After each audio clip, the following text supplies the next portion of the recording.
has that ability and that versatility. For Trey, one thing I value, especially as guards, are former football players because they have a certain toughness about them and a certain physicality that they don't run from. He's had that, and then also just his pedigree. He's won everywhere he's been. Won high school championships, won SEC championships, won Big Ten championships. He's not afraid of the moment. He's extremely confident as a kid, and he's played in big games.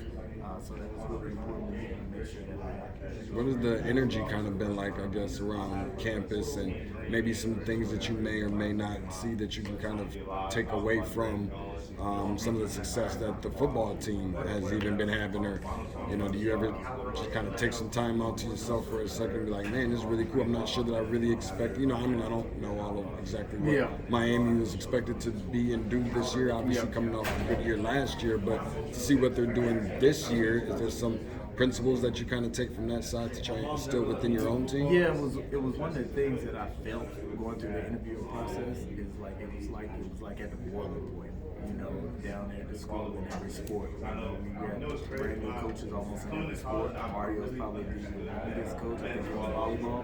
But you can see from the administration, from the boosters, from the donors, from the fan base, just the want to be good and the want to have pride in being from the city, from the state, and the university, and what the U has always been. And so football is kind of the first breaking point, I guess, with where they are right now, and it's trickling through all our sports. But I can kind of feel the want and the competitive spirit to be competitive in every sport, especially basketball. And so, being around it and seeing it happen with football this year, and seeing the fan base and seeing the support and everybody behind it, you can't help but be excited for what it can be in basketball once we get home. Maybe my last question before you forgive me. You obviously were a big part of a recruit, somebody like a Cooper Flag, been around him and some things. What are maybe some things that make him as an ideal, successful basketball talent on the next level that maybe some people on the outside, everybody talks about him and so on and so forth, some of the good things. What are some of the things that really maybe doesn't get talked about enough as to why he's going to ultimately be a success story in the NBA? You saying for Cooper? For Cooper. He just has it. Right. And it is stuff you can't teach. It is what you're born with. He was born to be in this situation. Anybody who was 17 years old and could deal with that type of public eye and scrutiny and expectations and deliver and over-deliver. I talked to him this morning after his game the other day. If you watch the game, he already looks comfortable. Some of the stuff he has is just, when you see it, you know. You know what I mean? It's like when you go when I saw LeBron for the first time. It's just they are different than everybody else, and he has that ability about him. And one thing that I will say is extreme confidence is a big key. He's got to have it. You've got to have it. Most of the greatness have it, and he has it. And then he also has that personality and that authenticity about him where people gravitate towards him. There's no fakeness. He's that. I think that's his generational talent. Is his it factor. It's not necessarily, he's not going to jump the highest, but his ability to just care only about winning, which is not common anymore, is what separates him from people.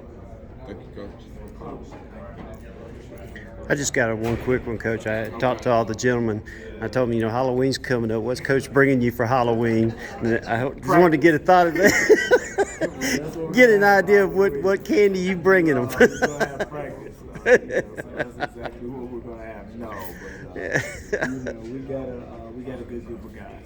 Yeah. A good group of guys, and I think we'll go and kind of have something in the community for the kids to come through practice and kind of wear costumes and stuff and kind of celebrate. All right, and your process getting here is been well documented. Yeah. What is something that you still want to do other than, of course, the normal ACC championship and then, of course, the national championship? What is something that you want to see at the university happen? Just continue to build a program of national prominence, and one where we are. I know we don't have the tradition of a Carolina or a Duke or Louisville or anything like that, but just where when people talk about the ACC, they mention us and they mention you. We're appointment television, you know what I mean? So for me, moving forward, I just want to make sure in doing that, you be competitive every year for national championships, which is the ultimate goal. So if every 2 or 3 years we're competing for a national championship, we're right where we need to be. Thank you, Coach. Excuse me.